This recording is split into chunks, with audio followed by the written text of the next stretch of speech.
Oke, berhubung sudah mulai banyak yang join, tanpa menunggu waktu lebih lama lagi, mungkin kita bisa mulai.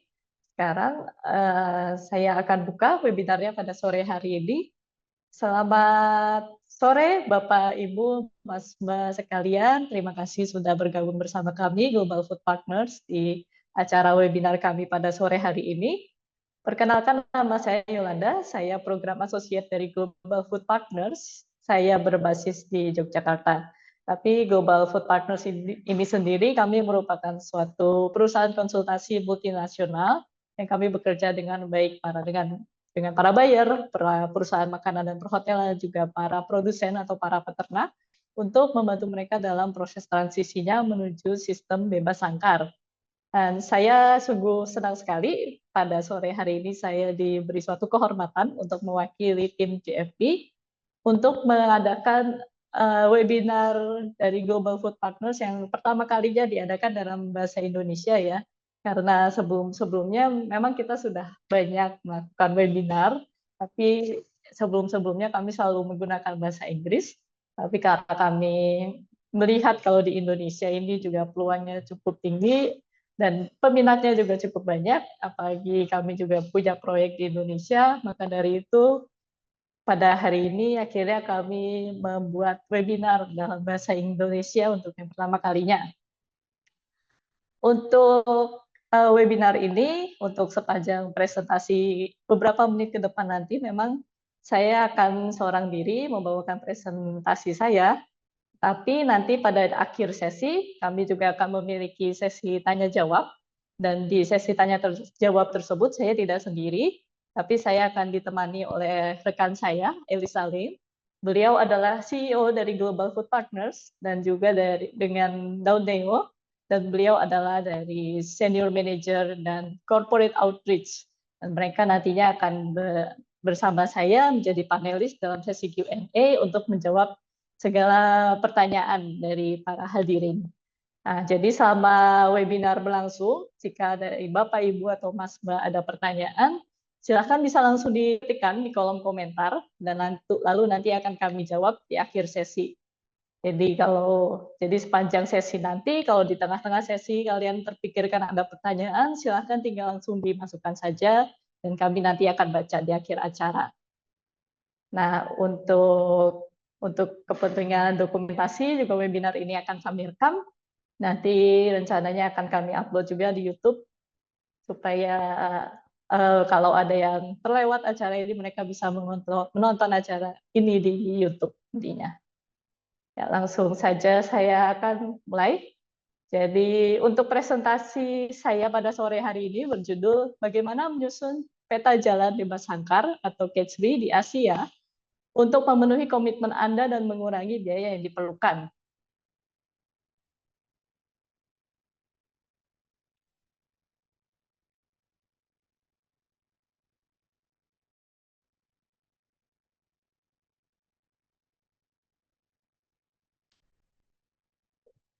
Nah, jadi sebenarnya untuk sesi ini tuh dibuat untuk siapa sih? Nah, jadi sesi ini sebenarnya secara khusus kami rancang untuk Bapak atau Ibu yang bekerja di perusahaan makanan, perhotelan, atau retail yang ingin memperoleh peringkat yang bagus di Asia dan animal welfare benchmark secara global, lalu juga menghemat waktu dan memulai implementasi komitmen bebas sangkar secepatnya, juga mengoptimalkan biaya telur bebas sangkarnya.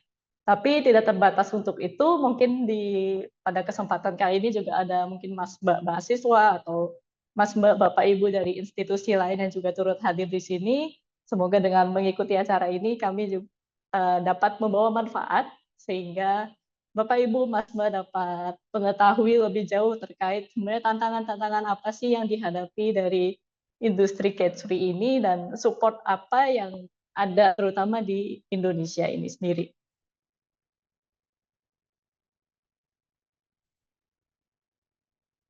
Nah, jadi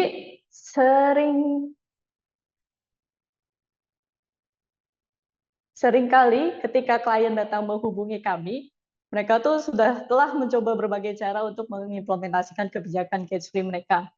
Kebanyakan dari mereka mungkin telah berusaha untuk berbicara kepada para pemasok telurnya, atau mungkin sudah mulai mencari-cari ada daftar pemasok yang dapat dijumpai di internet, atau daftar pemasok yang mungkin disediakan oleh berbagai kelompok non-profit, berusaha menanyakan harga penawaran dari berbagai pemasok yang ada, atau mungkin Anda juga sudah berusaha untuk membeli telur bebas sangkar, tapi dengan Anda harus mengorbankan pengeluaran yang untuk kebutuhan lainnya. Atau mungkin Anda juga telah berusaha untuk menerapkan solusi-solusi yang berhasil diterapkan di negara lain. Mungkin Anda telah berusaha untuk melakukan itu semua, tapi ujung-ujungnya Anda merasa Anda hanya menghabiskan waktu Anda. Karena Anda telah mencoba berbagai cara, tapi ternyata hasil yang Anda peroleh itu tidak sesuai dengan apa yang Anda harapkan. Nah, tapi saya berjanji di sesi kami pada sore hari ini, kami Global Food Partners, kami akan menawarkan sesuatu yang berbeda. Jadi di beberapa menit ke depan saya akan bercerita mengenai bagaimana kami telah membantu para klien kami, beberapa perusahaan, untuk memulai implementasi kebijakan cage free-nya secara cepat, sehingga mereka dapat memenuhi komitmennya tepat waktu, dan mencari solusi untuk tantangan-tantangan yang mereka hadapi dengan mengembangkan peta jalan atau roadmap implementasinya. Nah, sebagai sedikit pengantar, jadi di Indonesia sendiri 99% telur yang berada di pasaran itu berasal dari kandang konvensional atau yang disebut juga dengan kandang baterai. Jadi ini adalah suatu sistem di mana ayam-ayam ini mereka seumur hidupnya dibesarkan dalam kandang yang kecil dengan ukuran yang sangat terbatas sehingga mereka tidak sangat sulit bagi mereka untuk menggerakkan tubuhnya. Tapi di beberapa tahun belakangan ini telah terjadi pergerakan, sudah terjadi perubahan ke sistem bebas sangkar atau yang sering disebut juga dengan cage free. Nah, pergerakan ini sebenarnya sudah dimulai sejak bertahun-tahun belakangan di negara-negara maju seperti di Eropa, Australia. Tapi sistem perubahan ini juga sekarang sudah mulai terjadi di Asia. Dan dan kita bisa lihat bagaimana banyak perusahaan-perusahaan yang mereka sudah berkomitmen untuk hanya menggunakan telur yang berasal dari sistem bebas sangkar. Nah, untuk sistem bebas sangkar sendiri itu juga, sistem ini tersedia dari 4 jenis dengan karakteristiknya yang berbeda, tapi mereka memiliki suatu kesamaan yang sama, yaitu di mana para ayamnya itu memiliki ruang di mana mereka dapat leluasa bergerak dan mengekspresikan perilaku alaminya. Nah, jadi seperti dapat dilihat di layar, itu ada sistem single level, multi tier. Jadi kalau multi tier itu mungkin di kita seperti kita punya apartemen dengan bertingkat-tingkat, lalu juga ada juga sistem free range atau umbaran, di mana ayamnya diletakkan di lapangan terbuka, outdoor, dan juga ada sistem veranda, di mana ayam mempunyai baik akses di indoor maupun di outdoor juga. Nah, kebanyakan orang yang saya temui itu mereka salah mengira. Jadi mereka mengira apa yang dimaksud dengan sistem cage free itu sama dengan sistem free range atau umbaran, di mana mereka membutuhkan lahan terbuka yang luas. Padahal sebenarnya kedua sistem tersebut adalah sistem yang berbeda ya, karena kalau sistem cage free itu ayamnya masih diletakkan di dalam kandang indoor, hanya saja ayam tidak diletakkan di kandang kecil satu persatu, sehingga kedua sistem tersebut tidak bisa disamakan. Nah, kami telah berkomunikasi dengan lebih dari 50 perusahaan, dan kami paham bahwa kebanyakan dari Anda mungkin mempunyai kesulitan untuk melanjutkan ke langkah selanjutnya, dikarenakan ada begitu banyaknya tantangan yang Anda hadapi. Utamanya yang pertama adalah supply telur cage free yang masih sangat terbatas di Indonesia karena memang rantai pasoknya masih belum memadai. Lalu sekalipun ada telur cage free yang dijumpai di pasaran, harganya itu biasanya bisa mencapai hingga 2 atau 3 kali lebih mahal dari telur konvensional. Nah, lalu juga ketika lokasi usaha Anda berada di tempat-tempat terpencil, akan sulit bagi para pemasok untuk dapat mengantarkan produknya ke lokasi tersebut. Dan di banyak kasus, baik pemasok maupun sesama rekan kerja Anda itu tidak mengetahui, tidak pernah mendengar mengenai apa itu catch free, dan mereka tidak mengetahui sebenarnya perbedaannya itu apa sih dengan sistem dengan telur-telur yang ada di pasaran. Nah, jadi tadi kan sudah sekilas saya jelaskan mengenai tantangan-tantangan yang ada untuk sistem catch free ini. Nah, dari kami ingin tahu kalau kira-kira dari Bapak Ibu, Mas Mbak Ibu, Mas Mbak sekalian itu tantangan yang kalian hadapi apa? Atau kalau misalnya ternyata Bapak Ibu menghadapi semua tantangan tersebut, kira-kira yang paling utama tuh tantangannya yang mana sih? Nah, jadi ini kami sudah menyediakan suatu polling, itu akan muncul di layar Anda. Mungkin Bapak, Ibu, Mas, Mbak bisa untuk memilih polling tersebut, memilih salah satu. Saya akan memberikan waktu mungkin 20-30 detik untuk Bapak, Ibu mulai mengisi pollingnya.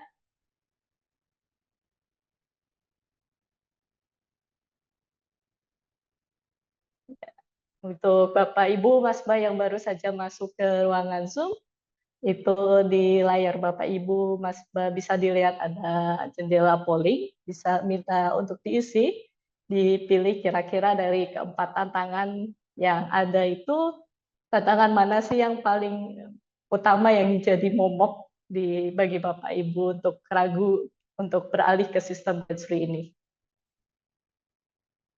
Ya, jawabannya sudah semakin banyak yang masuk. Oke, kita tunggu lagi beberapa saat. Kalau ada Bapak, Ibu, Mas, Mbak yang masih mau menjawab, silakan untuk dipilih. Ini tidak ada benar salahnya ya, jadi ini semua bergantung pada situasi Bapak, Ibu, Mas, Mbak semua, karena situasi yang kita hadapin kan pasti berbeda-beda ya, jadi tidak bisa disamakan. Oke, oke, karena sepertinya sudah cukup banyak yang masuk, akan saya tutup untuk sesi pollingnya. Iya, oke. Dari hasil polling bisa dilihat ternyata 71% dari Bapak, Ibu, Mas, Mbak yang hadir di sini setuju kalau tantangan paling utama dari sistem catch free ini adalah harga yang mahal.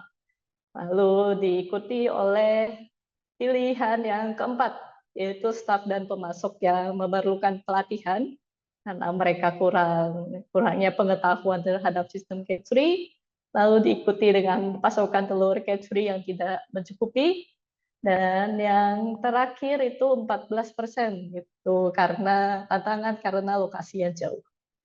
Oke, ya cukup menarik ya. Jadi dan di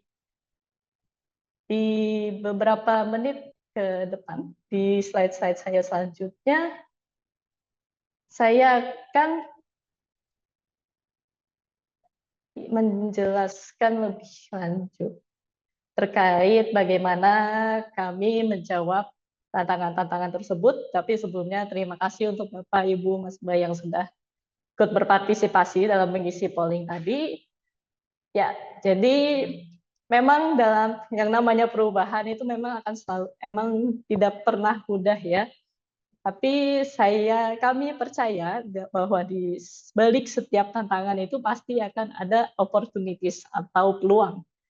Jadi kabar baiknya adalah meskipun memang tantangannya banyak, tetapi percayalah bahwa semua tantangan tersebut tuh dapat diatasi. Dan kami telah membantu klien kami dalam menghemat waktunya, mengimplementasikan kebijakan mereka, dan mengoptimalkan biaya telur catch free melalui roadmap yang didesain secara spesifik, menyesuaikan situasi dan kondisi dari klien kami, karena memang seperti yang saya sebutkan sebelumnya, kalau situasi kondisi setiap klien kami itu pasti berbeda-beda, jadi tidak ada satu solusi yang bisa menjawab semua permasalahan yang ada. Nah, jadi di beberapa menit ke depan saya akan memulai untuk menjawab tantangan-tantangan tersebut. Ya, jadi tantangan-tantangan yang Anda hadapi merupakan tantangan yang saya hadapi juga ya, ketika kebanyakan teman saya mereka belajar IT atau mereka belajar bisnis, tapi saya memilih untuk belajar di jurusan Teknologi Industri Pertanian di UGM. Dan saya selalu memiliki ketertarikan terhadap isu-isu keberlanjutan atau sustainability, sekaligus hubungannya dengan kesejahteraan hewan di sistem produksi makanan. Nah, oleh karena itu saya berkeinginan untuk membuat produk makanan yang menyehatkan, tidak hanya untuk diri kita sendiri, tetapi juga untuk lingkungan, juga untuk segala makhluk hidup yang terlibat di dalamnya, menjadi lebih mudah diakses oleh seluruh kalangan, seluruh masyarakat di Indonesia. Nah, saya telah mendengar soal pergerakan catch free yang terjadi di berbagai belahan di dunia, termasuk di Asia itu sendiri di 5 tahun belakangan ini. Dan saya sungguh tertarik mempelajari semakin banyak usaha makanan yang memiliki komitmen catch free di Indonesia, apalagi mengingat bahwa Indonesia merupakan salah satu produsen telur terbesar di dunia. Dan saya bergabung dengan GFP untuk dapat bekerja sama dengan semua industri makanan untuk menciptakan dampak nyata di Indonesia dan membantu dalam pembentukan ekosistem catch free di Indonesia ini. Nah, di pekerjaan saya saat ini, saya bekerja dengan berbagai industri makanan dan perhotelan sekaligus dengan para peternak juga. Jadi memang telur catch free tidak bisa dipungkiri bahwa telur catch free ini memiliki biaya yang memang cenderung lebih mahal. Tapi pertanyaan yang selanjutnya akan muncul adalah sebenarnya seberapa mahal sih? Terus sebenarnya idealnya tuh seberapa mahal? Dan nyatanya ada banyak faktor yang mempengaruhi biaya tersebut. Dan sebagian dari mereka itu sebenarnya sesuatu yang dapat diatasi. Nah, jadi sedikit background terkait kami Global Food Partners. Jadi sebelum memulai Global Food Partners, rekan saya telah membantu menyelenggarakan berbagai roundtable dan workshop teknis pertama di Asia yang berkaitan dengan catch free dengan mengundang para ahli dari berbagai negara. Jadi meskipun setelah mengadakan workshop tersebut, para peternak mengatakan bahwa workshop tersebut itu tuh sangat berguna, tapi setelah kami melakukan follow up lagi kepada mereka, beberapa peternak yang mengikuti workshop tersebut, mereka mengatakan bahwa ujung-ujungnya tuh mereka tetap aja harus searching di Google atau mungkin nonton YouTube mengenai informasi soal catch free dan mereka tetap harus melakukan trial and error dan melakukan kesalahan-kesalahan yang tentunya juga berdampak pada semakin meningkatnya biaya. Sedangkan di sisi lain, perusahaan-perusahaan pun masih mengatakan bahwa mereka tidak dapat menemukan suplai yang mereka butuhkan. Nah, oleh karena itu, tim kami dari Global Food Partners berusaha untuk memunculkan cara baru, yaitu dengan membentuk Global Food Partners ini, kami menggunakan metode yang kami bentuk secara spesifik, menyesuaikan dengan kondisi tiap-tiap klien kami. Ya, jadi hari ini saya akan berbagi dengan Anda semua mengenai bagaimana kami telah membantu para klien kami mengatasi tantangan yang mereka hadapi dan bagaimana Anda dapat mencapai komitmen Anda dan mengoptimalkan biaya. Saya akan memulai dengan membagikan 3 kesalahpahaman utama yang beredar di kalangan perusahaan makanan dan perhotelan tentang telur bebas sangkar. Selanjutnya, saya akan melanjutkan dengan studi kasus dan dari hasil kerja kami dengan klien-klien kami yang telah memberantas kesalahpahaman tersebut. Sebelum saya lanjutkan ke slide berikutnya, saya mau kembali mengingatkan untuk Bapak, Ibu, Mas, yang ada pertanyaan, bisa silakan langsung diketikkan di kolom Q&A. Lalu nanti kami akan membaca pertanyaan-pertanyaan tersebut di akhir presentasi nanti. Ya, jadi ini sesuai banget ya dengan hasil polling yang barusan tadi, bahwa kalau kesalahpahaman utama yang paling umum adalah memang kalau orang-orang itu selalu beranggapan kalau telur catch-free itu terlalu mahal. Nah, kami sendiri telah melihat bagaimana perusahaan-perusahaan merasa kesulitan dalam mengimplementasikan kebijakannya di wilayah Asia, karena mereka meyakini bahwa telur catch-free itu terlalu mahal. Ketika kita percaya kalau telur catch-free itu terlalu mahal, hal tersebut akan membuat kita menunda untuk mulai bergerak dan ragu untuk memulai transisi rantai pasok Anda. Bahkan mungkin karena hal tersebut, Anda sampai rela mengurangi pengeluaran Anda untuk kebutuhan-kebutuhan lainnya hanya untuk membeli telur catch-free. Nah, kenyataannya adalah telur catch-free di pasar Asia itu sebenarnya bisa jadi lebih murah kok. Dan saya akan memberikan contoh bagaimana kami membantu salah satu klien kami yang tadinya juga percaya kalau telur catch-free itu terlalu mahal. Ya, ini ada studi kasus pertama. Ini berasal dari salah satu klien kami yang merupakan sebuah perusahaan penyedia jasa makanan terkemuka.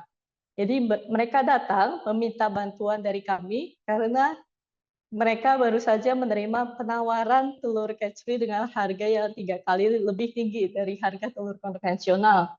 Yang jelas, ya tentunya harga tersebut jauh melebihi budget mereka dan mereka kebingungan untuk melakukan progres untuk komitmen mereka. Nah, dengan solusi yang kami kembangkan, kami menemukan bahwa permasalahan utama yang dialami oleh para calon pemasok potensial yang mereka telah hubungi adalah kurangnya pengetahuan teknis terkait bagaimana cara untuk mengoptimalkan produksi ternaknya. Memang produksi ternak bebas sangkar ini merupakan topik yang cenderung baru di Asia, sehingga saat ini masih banyak produsen yang masih dalam tahap pembelajaran. Mereka masih belajar untuk bagaimana mengurus sistem yang baru tersebut secara optimal. Dan hal ini biasanya berdampak pada tingginya harga telur yang dijual, karena mereka cenderung membuat kesalahan-kesalahan yang memakan biaya. Nah, setelah menginterview sejumlah peternak, akhirnya kami menemukan satu peternak yang paling berpotensial untuk berkembang dan berpotensi untuk memenuhi permintaan dari klien kami. Mereka hanya membutuhkan bantuan berupa dukungan secara teknis. Jadi oleh karena itu kami pun melakukan analisis cost benefit untuk melakukan impact partnership dengan produsen tersebut dan klien kami dengan kami sebagai pihak ketiga. Dan pada akhirnya klien kami menandatangani kontrak 3 tahun dengan produsen tersebut dengan kami sebagai penyedia support teknis untuk memaksimalkan produksinya dan mengurangi biaya telur catch-free mereka. Pada saat yang sama, mereka juga ada produsen pemasok telur yang sebelumnya, tapi produsen itu masih menggunakan sistem kandang konvensional. Nah, oleh karena itu, kami juga terlibat dengan pemasok yang sudah ada tersebut, karena meskipun mereka masih menggunakan kandang konvensional, tetapi mereka tertarik untuk bertransisi ke sistem catch-free. Dan pada akhirnya para ahli teknis dari tim Global Food Partners, kami memberikan support secara berkelanjutan pada proses transisi yang tengah mereka lalui tersebut. Ya, dengan semua yang kami lakukan, yang telah saya jelaskan di slide sebelumnya tadi, pada akhirnya mereka dapat mengimplementasikan kebijakan catch-free-nya dengan cepat, dan hingga saat ini mereka telah berhasil menghemat biaya hingga 1 juta USD per tahun, jika dibandingkan dengan jumlah yang harus mereka bayar ketika mereka masih berasumsi bahwa telur catch-free itu mahal, dan hanya mentah-mentah menerima harga yang ditawarkan. Bayangkan kalau hal ini juga terjadi pada Anda. Anda bisa membeli telur catch-free dengan harga yang lebih murah. Apakah Anda lalu akan mau memulai proses transisi ke sistem catch-free, atau mungkin Anda masih punya keraguan lainnya? Lalu kita lanjut untuk kesalahpahaman yang kedua. Di kesalahpahaman berikutnya yang sering kami jumpai juga adalah bahwa banyak perusahaan beranggapan bahwa mereka dapat mengubah rantai pasok mereka menjadi sistem bebas sangkar menggunakan daftar supplier yang dapat mereka peroleh baik di internet atau mungkin dari beberapa kelompok non-profit. Nah, sebenarnya salah satu kekurangan yang kami dengar dari klien kami terkait daftar tersebut adalah list tersebut tidak diperbaharui secara berkala, sehingga mungkin ada beberapa informasi yang ada di list tersebut yang sudah tidak lagi berlaku. Dan ketika kami melakukan audit terhadap beberapa list akhir-akhir ini, kami memang menemukan bahwa beberapa supplier di list tersebut sudah tidak lagi menjalankan bisnisnya. Mungkin ada yang tadinya peternak telur catch-free, tapi karena pasarnya tidak memadai, jadi mereka mungkin bertransisi ke peternak kambing atau peternak sapi mungkin. Lalu ada juga peternak yang baru saja memulai bisnisnya, tetapi belum dimasukkan ke dalam list tersebut. Dan di kebanyakan negara di Asia seperti Indonesia, Malaysia, dan Filipina, kebanyakan peternak yang ada di list tersebut merupakan peternak skala kecil dan peternak free range. Dan telur free range tersebut pada umumnya memang memiliki biaya yang lebih mahal dibandingkan dengan telur cage free. Dari beberapa peternak tersebut yang kami coba untuk hubungi, mereka hanya memproduksi mungkin sekitar 50 hingga 200 butir telur per harinya. Sedangkan mungkin beberapa dari Anda membutuhkan lebih dari 200 telur per harinya. Berarti tentunya produsen skala kecil tersebut tidak dapat memenuhi kebutuhan Anda. Nah, selain itu, ketika Anda mendapatkan harga penawaran dari peternak di daftar tersebut, harga yang tertera belumlah teroptimalkan. Kurangnya economies of scale menyebabkan tingginya harga telur tersebut. Kemudian, mayoritas peternak pada list tersebut juga belum tersertifikasi terkait standar praktik kesejahteraan hewan yang baik. Tapi yang ingin saya garis bawahi di sini adalah bukan berarti list itu tidak berguna, tapi yang saya maksudkan di sini adalah list tersebut dapat berguna untuk beberapa kasus, seperti mungkin untuk perusahaan dengan volume penggunaan telur yang tidak terlalu besar. Tapi ada kalanya ketika di mana perusahaan itu membutuhkan lebih dari apa yang tersedia di list. Lalu mungkin ada juga beberapa perusahaan yang bersedia untuk membayar jauh lebih mahal untuk telur cage free di Asia. Namun realitanya adalah hal tersebut itu tidak berlaku untuk semua perusahaan. Sehingga list tersebut kami rasa bukanlah solusi yang terbaik untuk pasar Asia, terutama bagi mereka yang membutuhkan telur dalam jumlah banyak, namun memiliki budget terbatas. Ya, lalu untuk studi kasus berikutnya yang berkaitan dengan kesalahpahaman tadi, ini adalah salah satu klien kami dari industri perhotelan. Jadi mereka datang kepada kami meminta bantuan untuk membantu mengimplementasikan kebijakan cage free mereka di berbagai negara di Asia. Dan selama 1 tahun mereka telah berusaha untuk menemukan pemasok, namun mereka menemukan bahwa kebanyakan supplier yang mereka hubungi adalah supplier berskala kecil. Nah, kami menemukan bahwa kebanyakan supplier yang mereka hubungi merupakan distributor dan mereka tidak pernah mendengar istilah telur cage free. Dan mereka beranggapan bahwa yang dimaksud dengan telur cage free adalah telur dari ayam yang diumbar di halaman belakang atau dengan sistem free range seperti yang sudah saya sebutkan tadi di awal. Dan mereka tuh tidak tahu bagaimana bisa terhubung dengan produsen cage free karena distributor tersebut mereka hanya mengambil telur yang ada di pasaran.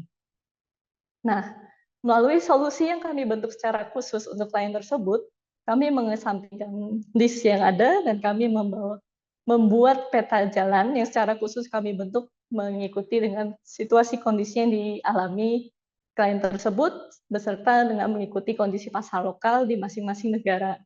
Dan pasar ini meliputi Cina, Jepang, Indonesia, Malaysia, dan Thailand. Nah, di beberapa pasar kami mengidentifikasi bahwa ada produsen utama dalam koneksi kami yang dapat memenuhi permintaan dari klien kami. Dan beberapa dari mereka itu tidak termasuk di dalam list yang ada. Selain itu, kami juga memberikan pelatihan kepada para distributor, sehingga para distributor tersebut dapat mengetahui mengenai cage free itu apa, jadi mereka dapat membantu klien kami dalam mencapai targetnya. Lalu ada permasalahan lain yang kedua adalah klien kami juga membutuhkan telur cair yang berasal dari sistem cage free juga. Telur cair atau telur liquid ya. Nah, tapi mereka tidak bisa menemukan supply di Asia. Dan misalnya kalau mereka mau impor pun nanti harganya akan terlalu mahal. Maka dari itu kami membantu klien kami untuk mengadakan supply dengan melibatkan sebuah perusahaan pengolahan telur dan mendorong mereka untuk mengolah telur yang berasal dari peternakan cage free. Selain itu, untuk hotel-hotel yang berada di lokasi terpencil yang tidak dapat dijangkau oleh distributor, perdagangan kredit bisa menjadi opsi yang kami tawarkan hingga supply yang ada di daerah tersebut tuh beneran muncul dan dapat diperoleh. Sebagai hasilnya, klien ini dapat dengan cepat dan mudah memulai mengimplementasikan kebijakan catch free mereka dan tidak lagi menghabiskan waktu mereka untuk berusaha membuat progres melalui list-list yang ada. Nah, lalu ini ada kesalahpahaman terakhir yang kami rasa merupakan yang paling menarik, yaitu adalah kesalahpahaman yang beranggapan bahwa pasar catch free akan terbentuk dan matang dengan sendirinya.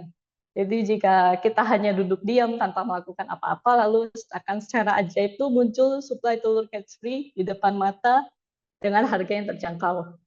Nah, kenyataannya saat ini pasar catch free itu baru saja terbentuk di Asia, sehingga pasarnya itu masih sangat kekurangan suplai yang stabil. Dan kami telah melihat tantangan yang serupa pada komoditas lain seperti minyak sawit, katun, coklat, dan sama dengan komoditas telur ini, perubahan dan perkembangan pada supply chain tersebut baru akan benar-benar muncul jika para pemimpin di industri ini berusaha secara proaktif dan bersedia untuk berinvestasi untuk membangun masa depan pasar ini. Dan baru-baru ini juga kami melakukan penelitian terkait hal apa yang dibutuhkan oleh ratusan peternak telur di Asia. Dan mayoritas dari mereka mengatakan bahwa hal yang paling mereka butuhkan adalah support atau bantuan dengan pelatihan teknis. Di beberapa pasar mungkin dibutuhkan setidaknya 3 hingga 6 bulan bagi perusahaan-perusahaan untuk melakukan implementasi kebijakan catch free-nya. Tapi di pasar lainnya mungkin bisa dibutuhkan hingga 3 tahun untuk produsen dan buyer tersebut dapat bertransisi dan melalui proses pembelajaran. Jadi memang tidak bisa disamakan dari kasus yang satu ke kasus yang lainnya. Dan perusahaan yang bersedia untuk berinvestasi mulai dari sekarang, meskipun kecil, akan menuai manfaatnya di kemudian hari. Mereka akan dapat mengimplementasikan kebijakannya dengan lebih cepat dan juga mengurangi biaya untuk bertahun-tahun yang akan datang, seperti halnya yang dialami oleh perusahaan pada studi kasus satu tadi. Nah, jadi di dalam roadmap yang kami kembangkan untuk klien kami, memang kami selalu menyertakan pelatihan teknis untuk para pemasok atau produsennya. Jadi kami memberikan bantuan kepada produsen melalui konsultasi baik secara virtual atau juga secara on farm, di mana kami datang ke peternakan mereka secara langsung untuk memberikan pelatihan teknis dalam hal manajemen peternakan bebas sangkar. Dan ahli teknis kami akan membantu mereka dalam seluruh tahapan yang ada, dimulai dari fasilitas rearing dan kandang mereka hingga mengoptimalkan produksi yang sudah berjalan. Untuk di Indonesia sendiri, kami bekerja dengan peternakan catch free di Sukabumi yang merupakan salah satu yang merupakan produsen telur catch free terbesar di Indonesia dan juga memang pelopor peternakan catch free di Indonesia. Dan bantuan yang kami berikan kepada klien tersebut dibagi menjadi 3 fase. Dengan fase pertama, di mana kami datang berkunjung ke peternakan beliau dan mengamati hal mana yang masih dapat dikembangkan, ditingkatkan lagi. Lalu untuk tahapan kedua, kami memberikan pelatihan pada ABK atau anak buah kandang mereka terkait sistem catch free ini dan bagaimana cara untuk dapat meningkatkan produktivitas mereka. Dan fase terakhir adalah kami tetap memberikan support teknis secara berkelanjutan. Jadi bukan hanya kita berkunjung sekali, 2 kali lalu kami lepas tangan, tapi kami secara konstan kami terus melakukan kunjungan dan terus up to date dengan peternak tersebut. Nah, dan pada kunjungan terakhir kami pada kunjungan terakhir kami ke peternak tersebut di bulan lalu, pemilik peternakan tersebut mengklaim bahwa setelah mendapat konsultasi dari kami, saat ini produksinya menjadi lebih stabil, itu di angka lebih dari 88%.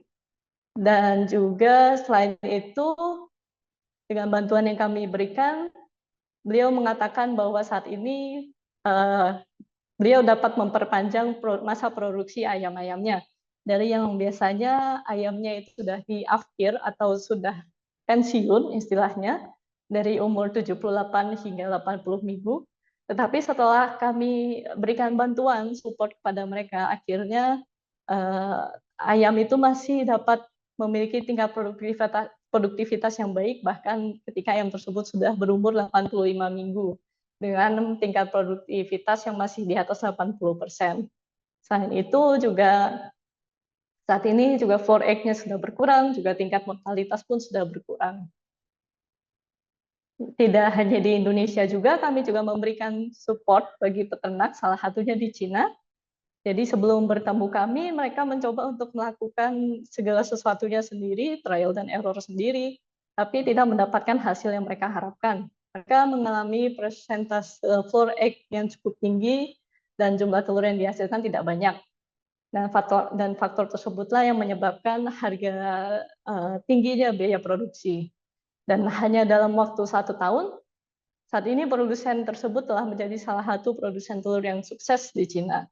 Hingga produksi mereka bahkan sekarang dapat mencapai hingga 95%, yang menunjukkan bahwa kalau sistem catch-free itu bisa di-manage dengan baik, ternyata produktivitasnya pun tidak kalah dengan sistem konvensional. Selain itu kami juga berhasil menurunkan floor egg-nya, juga dari mortalitasnya juga berhasil untuk kami turunkan. Selain itu mereka juga telah memperoleh sertifikasi internasional Certified Human.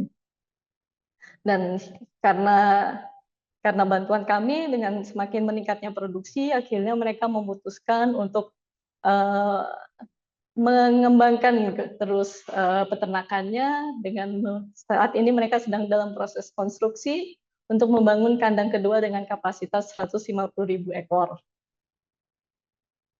Nah, dan untuk Bapak Ibu Mas Mbak yang di Indonesia ini, sebenarnya kita beruntung ya, karena di Indonesia kami Global Food Partners, kami telah membangun model farm dan training center bekerjasama dengan Universitas Gadjah Mada dan Universitas ARS, itu universitas dari Belanda. Jadi kami bekerja sama untuk membangun model farm dan training center, lokasinya di Jogja. Dan di model farm ini nantinya para peternak dapat datang ke model farm dan training center ini untuk secara langsung belajar dan mendapatkan pelatihan dari kami terkait terkait praktik-praktik manajemen sistem bebas sangkar yang optimal. Nah, sekarang pertanyaannya adalah, di fase manakah Anda sekarang berada? Apakah Anda sudah pernah berusaha mendapatkan penawaran harga telur catch-free dari supplier? Atau apakah Anda sampai sekarang masih menunggu hingga harga telur catch-free turun tanpa melakukan apa-apa? Atau Anda ternyata sudah mulai menyusun rencana untuk dapat membeli telur catch-free? Nah, atau mungkin hingga sekarang Anda masih belum memulai. Lalu jika Anda belum memulai, sebenarnya apa sih yang membuat Anda belum memulai? Iya, sekarang kami sudah tiba di penghujung presentasi saya. Jadi untuk sekilas review, hari ini saya telah membagikan beberapa kesalahpahaman yang umum kita dengar dan studi kasus mengenai bagaimana kami telah membantu roadmap implementasi dan solusi yang pertama dapat membantu perusahaan untuk mengoptimalkan biaya telur catch-free, lalu juga mengidentifikasikan solusi yang dibentuk sesuai dengan kondisi lokal tiap pasar, dan mengimplementasikan kebijakannya dengan cepat. Dan untuk dapat segera mencapai komitmen Anda, maka Anda harus mulai mengambil langkah dari sekarang untuk dampak jangka panjang yang akan Anda rasakan di kemudian hari. Nah, itu tadi poin-poin penting yang saya sampaikan pada sesi pada sore hari ini. Kalau untuk Bapak, Ibu, Mas, Mbak sendiri, kira-kira poin penting apa yang diperoleh hari ini? Nanti di kolom komentar kami akan share link. Mohon agar untuk diisi, karena kami membutuhkan feedback dari Bapak, Ibu, Mas, Mbak hadirin sekalian, dan supaya kami dapat terus berkembang ke depannya. Mohon untuk diisi pelajaran apa yang diperoleh dari sesi pada hari ini. lalu feedback komentarnya itu seperti apa, dan juga mungkin hal-hal lain apa sih yang masih Bapak Ibu ingin ketahui untuk di masa yang akan datang terkait sistem Gatsby ini. Nah, setelah mengisi form tersebut, mohon untuk di-submit.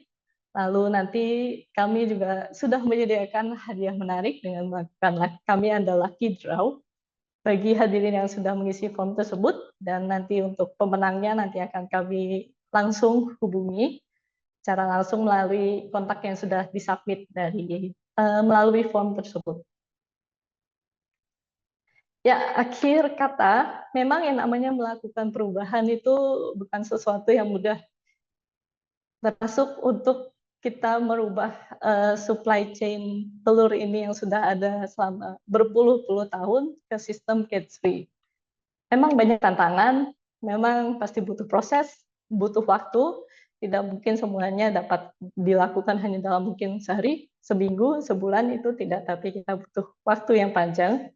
Tapi meskipun begitu, kami ingin Bapak Ibu Mas Mbak tahu kalau support itu tuh ada.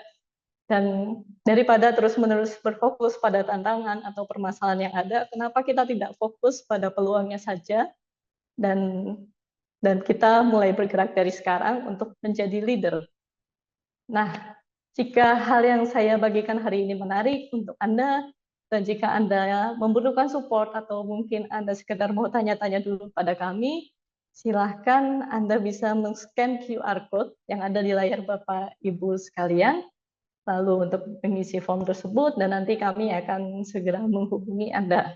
Kami akan dengan senang hati untuk menawarkan jasa konsultasi kami untuk mengetahui bagaimana kami dapat membantu Anda untuk mengambil langkah untuk mengimplementasi kebijakan cage-free Anda dan menghindari kesalahan-kesalahan yang umum terjadi. Dan sekian presentasi dari saya pada sore hari ini. Saya mohon maaf kalau ada kesalahan kata selama saya melakukan presentasi. Dan dengan berakhirnya presentasi saya, juga dengan begitu saya akan membuka sesi tanya jawab. Jadi silahkan untuk Bapak Ibu Mas Ba yang memiliki pertanyaan-pertanyaan langsung diketikkan di kolom Q&A dan disubmit. Lalu nanti dari saya dan juga tim rekan saya saya akan mengundang rekan saya Elisa Lin, CEO dari Global Food Partners, juga untuk Dawn Neo, yaitu dari Senior Manager dan Corporate Outreach dari Global Food Partners, untuk bergabung dengan saya. Dan kami bertiga akan membantu menjawab pertanyaan-pertanyaan yang sudah Bapak Ibu Mas Mbak sampaikan.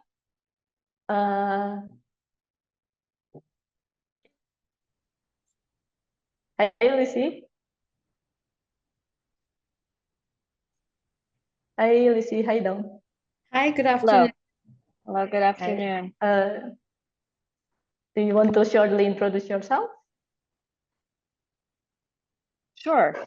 Hello, everyone, and thanks for joining.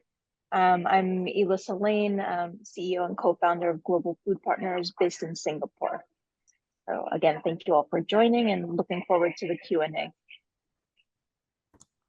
Nice to meet all of you, and thank you for taking time to join us this afternoon. And my name is Dawn Neo, and I'm based in Singapore, and I'm the Senior Manager for Corporate Engagement. And thanks to Yolanda for doing translation. Yes, thank you Lisi and Dawn. Untuk Bapak Ibu, Mas Mbak, meskipun memang Lisi dan Dawn ini tidak bisa berbahasa Indonesia, tapi tidak perlu khawatir. Silakan disampaikan pertanyaannya dalam bahasa Indonesia.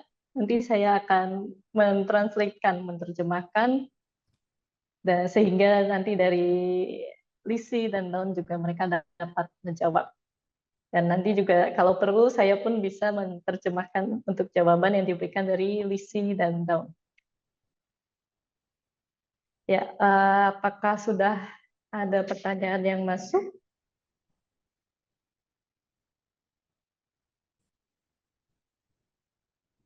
Okay. So Lisi and Dawn, should we start? Mm-hmm. You ready? Okay. Okay, we have several questions here. So for the first question is from Ellie. So, and the question is, to create a roadmap, what are the points that we need to be aware of? What are the points that we need to consider?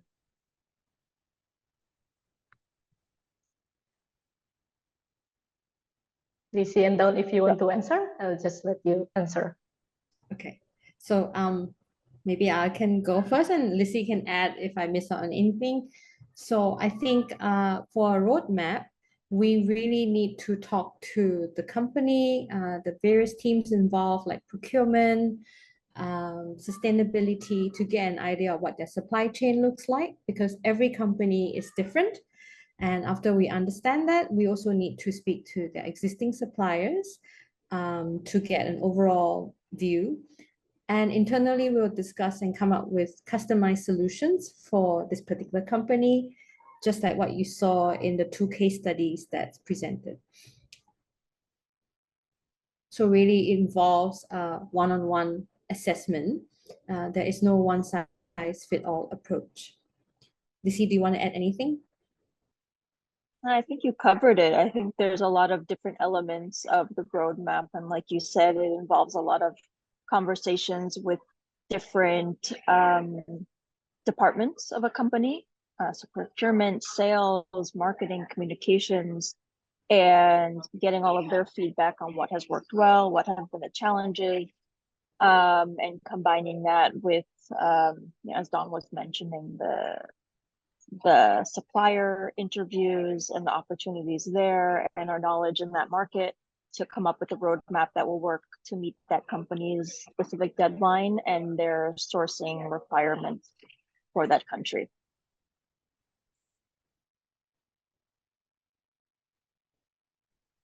Okay, thank you, Daud and Lizzie, for your answer. So just quickly summarize in Indonesia. Jadi untuk tadi kan pertanyaan untuk membuat roadmap, poin apa saja yang perlu diperhatikan. Nah, jadi dalam membuat roadmap tentunya akan banyak komponen yang harus diperhatikan. Yang pertama yang akan kami lakukan ketika ada klien yang datang pada kami adalah yang pertama kami akan melihat ke supply chain mereka, seperti apa supply chain mereka yang ada sekarang. Lalu setelah itu kami akan berbicara dengan pemasoknya, tapi selain dengan pemasok kami juga melibatkan begitu banyak departemen lainnya. Kami juga harus berbicara dengan dari divisi procurement, divisi sales, juga dari divisi communication. Lalu setelah kami memperoleh segala data yang kami butuhkan, kami mengadakan diskusi secara internal, dan baru setelah itu kami dapat memperoleh kira-kira roadmap dan solusi apa yang terbaik untuk situasi yang mereka hadapi, karena tadi juga Daun menyebutkan kalau tidak ada satu solusi yang bisa cocok untuk berbagai kondisi yang ada. Jadi memang segala sebetulnya itu tergantung pada situasi kondisi dari masing-masing klien kami. Ya, itu. Lalu kita akan berlanjut ke pertanyaan kedua. So the second question is, he wants to ask where can he get the contact for supplier that can supply cage-free egg? And Lucy? Thank you for that question. We get that question a lot, and I wish there is an easy answer.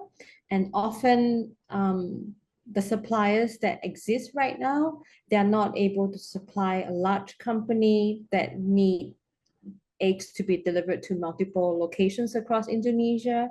So that's why we need to talk to you one-on-one, and we'll love to understand what your supply chain looks like, and we'll be able to propose specific solutions that fits your scenario. So we'll love to talk to you first and after the webinar.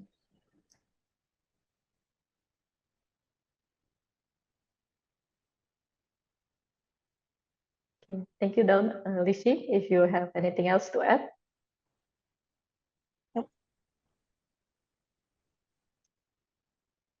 No? Okay. So again, I'll quickly summarize the answer.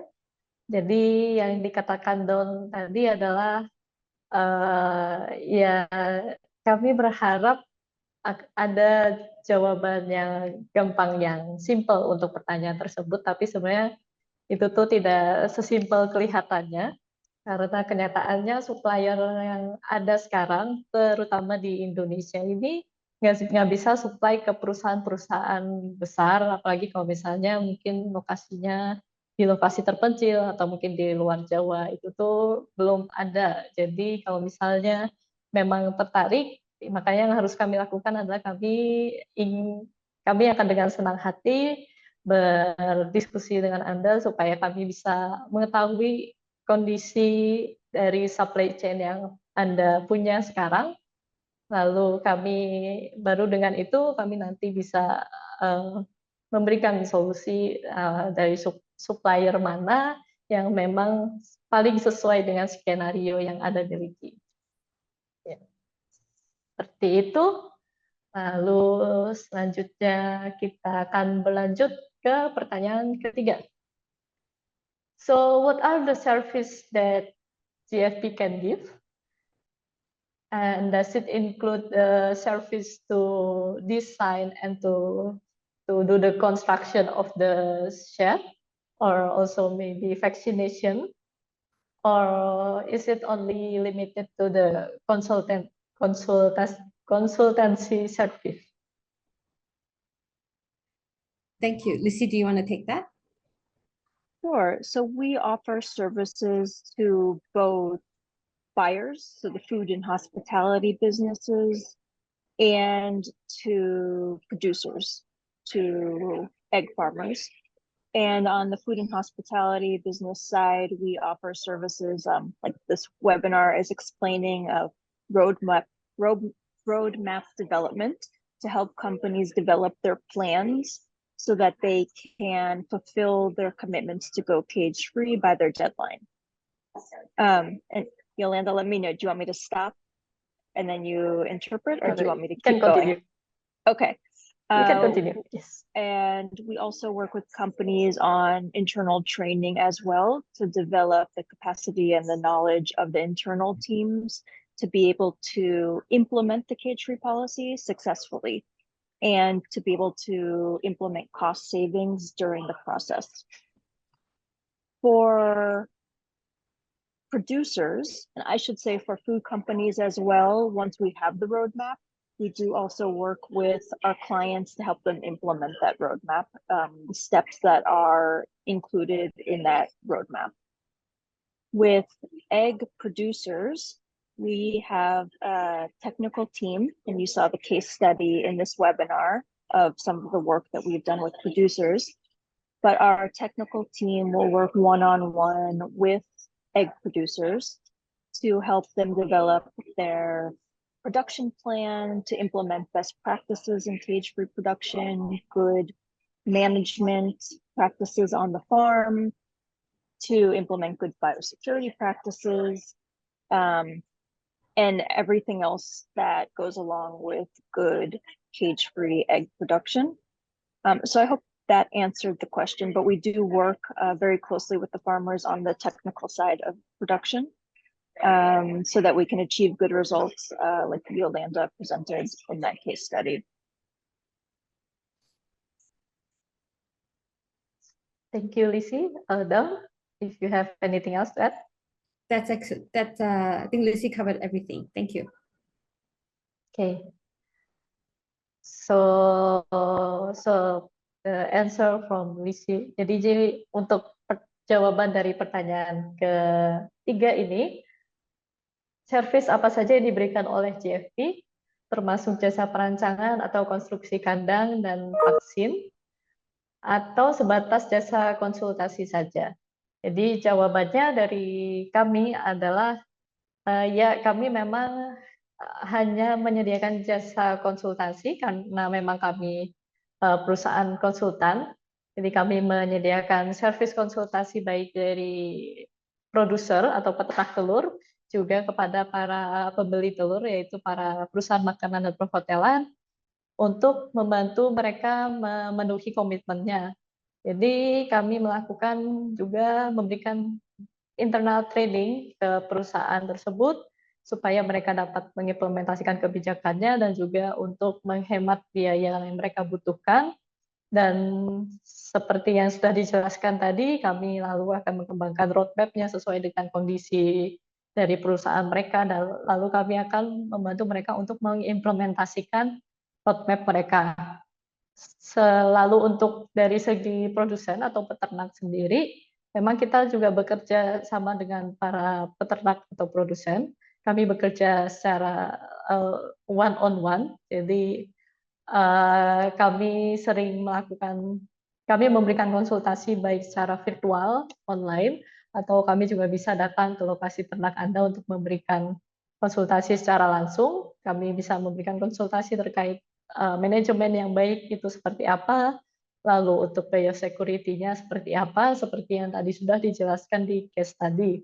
Tapi memang kalau untuk vaksin, itu kembali lagi diserahkan kepada dokter hewan di lokasi di mana Bapak atau Ibu berada, ya, karena memang kami tidak ada yang di tim teknis, kami tidak ada yang dokter hewan. Jadi itu kembali lagi ke dokter hewan di lokasi masing-masing.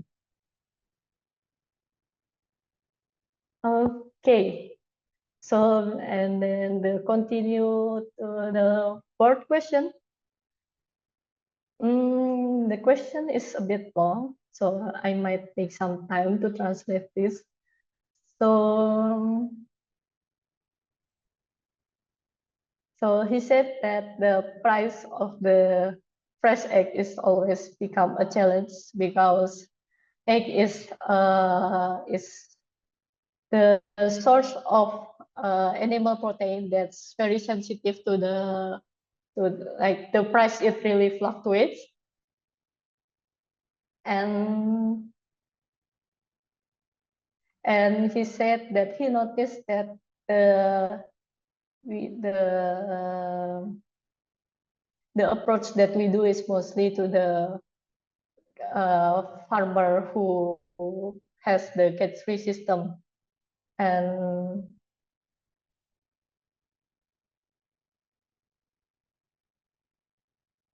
how about the approach to the consumer as the end consumer, with the purpose is to increase the demand of the cage-free egg from the consumer, because if the demand of this cage-free egg is increased, then it will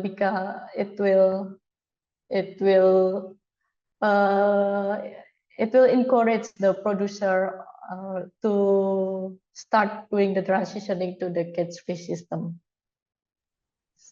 So Lucy and Dawn, hope you get the question right. Yeah, thank you for the question, and I think this is very interesting. Right now, the demand that's coming from the consumers in Indonesia, it's mainly coming from the corporate buyers. And the corporate buyers, they collectively, they do have a fairly substantial demand coming from them. And based on that, if we work with producers, we can help producers transition the best practices and optimize their systems, and in a way that will help reduce the price of cage-free eggs, because cage-free does cost a little bit more than conventional eggs, because chickens, when they're able to move, they require more energy and consume more feed. But it doesn't have to cost that much more. It can still be affordable for regular consumers, but bearing in mind that right now the demand is coming mainly from the corporates, and it's something that will grow in the future. Lucy, do you have anything to add? And I think once producers have economies of scale and optimized systems, the price will naturally be adjusted downwards, as what we have seen in other markets. Yeah, and just to add on, I think part of the question was about our work with consumer outreach. Is that right? Right. Education. Yes, yes. So Do we, we as a approach the consumer? okay, as a consulting firm, our focus is really on working directly with industry, with producers, with food businesses and other clients so that they can meet their goals. We do see a lot of value in the work that other groups do around consumer awareness. And that's a big part of increasing demand and consumer knowledge about cage-free eggs. And I know there are other groups working on that, but like Don mentioned, we work with the suppliers to bring down costs for companies and implement efficient production. And that's more of our role in this area with egg production. As in, we don't advocate directly to consumers. That's never part of our work. But indirectly, consumers ultimately may benefit if producers get economies of scale and better managed systems.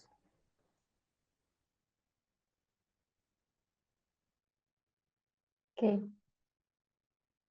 Thank you, Lizzie and Noel. So I will read the question in bahasa. Jadi untuk pertanyaan yang keempat, itu isu harga telur segar itu sangat menjadi kendala atau tantangan karena telur merupakan sumber protein yang sangat sensitif. Saya perhatikan pendekatan yang dilakukan oleh JFP lebih banyak pada sektor pembudidaya telur cage-free. Nah, bagaimana pendekatan pada sektor hilir, khususnya konsumen, dengan tujuan untuk meningkatkan permintaan akan produk cage-free egg, sehingga dengan meningkatnya permintaan produk cage-free egg akan memberikan stimulus bagi produsen atau pembudidaya untuk mulai melakukan transisi pada sistem budidaya cage-free. Ya, jadi terima kasih untuk pertanyaannya. Saya akan mencoba menjawab dari yang sudah dijawab dari Lizzie and Dal. Jadi memang untuk saat ini demand dari telur cage-free itu memang kebanyakan bersumber dari para corporates atau para perusahaan makanan atau perhotelan atau juga mungkin retail. Nah, jadi memang kalau untuk telur cage-free ini memang tidak bisa dipungkiri kalau biayanya itu lebih tinggi daripada telur yang berasal dari sistem konvensional karena ayamnya bisa bergerak bebas, jadi otomatis mereka akan membutuhkan lebih banyak asupan pakan. Tapi meskipun biayanya itu lebih mahal, tapi itu kita masih bisa bekerja untuk membuat harga telur itu menjadi lebih affordable. Dengan bantuan kami, lalu dengan semakin banyaknya dari perusahaan-perusahaan yang membeli telur cage-free ini, maka akan tercipta economies of scale, di mana demand-nya semakin meningkat dari corporate sendiri, lalu produksinya akan semakin efisien dengan bantuan teknis yang akan kami berikan, sehingga harapannya pada akhirnya harga pun akan menjadi berkurang.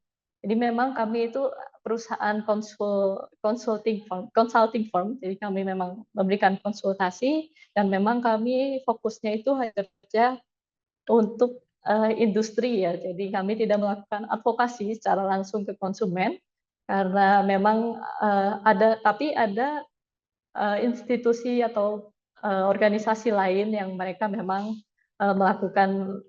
melakukan banyak advokasi dan memberikan edukasi kepada konsumen, dan itu merupakan suatu yang sangat membantu dalam meningkatkan demand dari cage-free egg ini sendiri. Tapi meskipun kami tidak bekerja untuk mengadvokasi secara langsung kepada konsumen, tapi pada akhirnya nanti konsumen juga lah yang akan diuntungkan karena pada akhirnya mereka dapat memperoleh telur cage-free dengan harga yang lebih murah, lebih terjangkau, dan lebih mudah diperoleh di manapun. Ya, oke. Karen, as now we already do this webinar for more than 1 hour, so should we end this webinar? Yeah, if there are any other questions, we're happy to answer them and feel free to email it to us. But otherwise, thank you so much for joining us today. Do you Thank want you, to, everyone. do you want to translate that? Ya, yes. Ya, jadi Bapak, Ibu, Mas, Mbak hadirin sekalian, terima kasih banyak sudah bergabung dengan kami di webinar kami pada sore hari ini. Kalau misalnya Bapak, Ibu, Mas, Mbak masih punya pertanyaan lainnya, bisa langsung menghubungi kami bisa menghubungi email saya di k.yolanda@globalfoodpartners.com atau juga ada email general kami di team@globalfoodpartners.com. Nanti kami akan menjawab segala pertanyaan Anda.